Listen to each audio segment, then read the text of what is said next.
Love FM's Kiddies Festival. My name is KWASI DEBRAH. Thank you for joining us.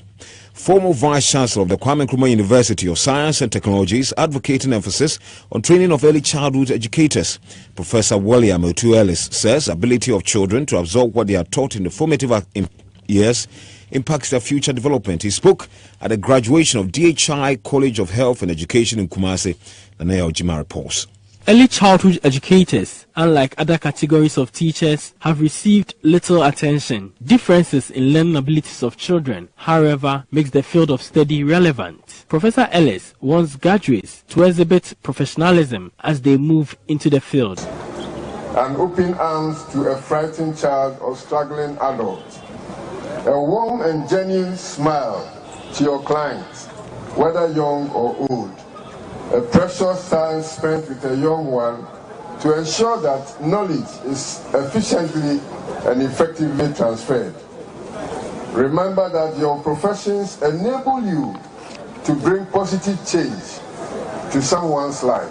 Graduates received certificates and diplomas in various fields in healthcare delivery and childhood education. Agnes Eya Mensa is principal. This is early childhood education. They are going to impart to the little ones that we have, that is the preschool area of our education. So it's very important. We know in every institution the foundation is very important. Nanaya Ojima reporting. In the Ashanti region town of Rakesi, puberty rite is not only a ritual but an annual festival.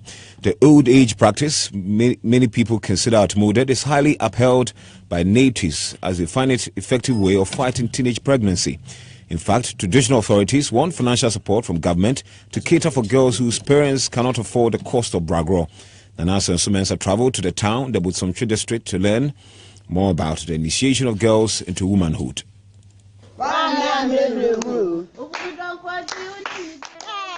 At Warakwasi, just about a 20-minute drive from Kumasi, this age-old practice has been institutionalized from just a ritual to a festival.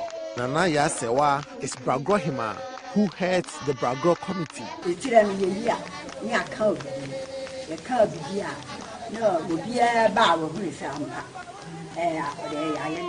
And we start the rituals. The young ladies are given mashed yam and cooked eggs called brato to baptize them and usher them into womanhood.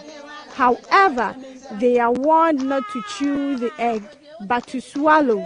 Chewing the cooked egg means you are chewing your unborn child, which might render you barren.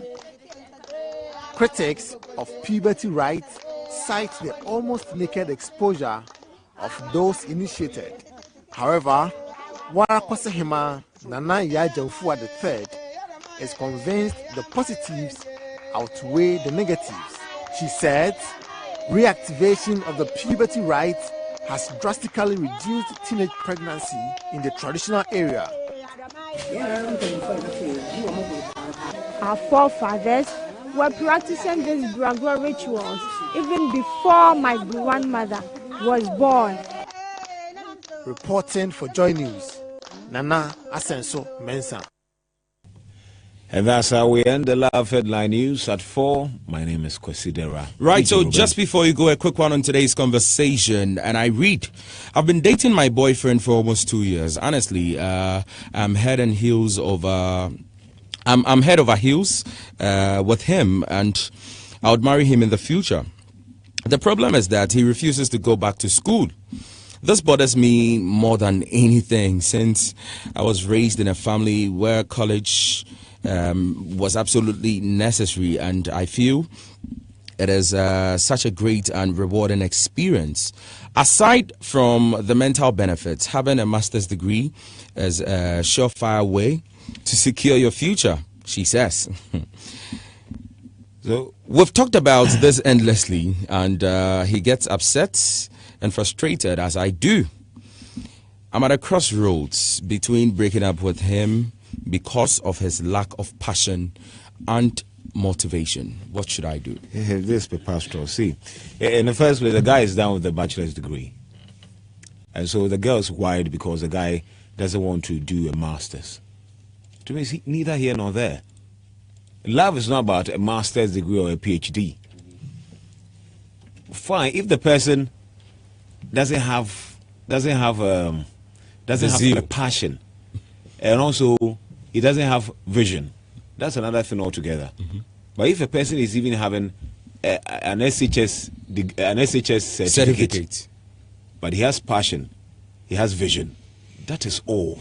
he has drive. That's all. You'll be well in life.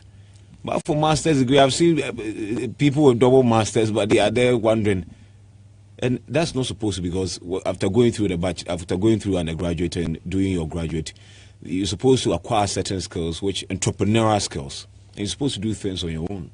But this is a case where this person is walking about. So the issue of masters, federal education, will contribute nothing to the well-being of the relationship. What he needs, if he said that the guy doesn't have drive or doesn't have passion, that should have been it. Kofi? Yeah. You know, in every organization, we have this thing that we call the house style. I don't know that girls, their family, the house style that they are looking up to.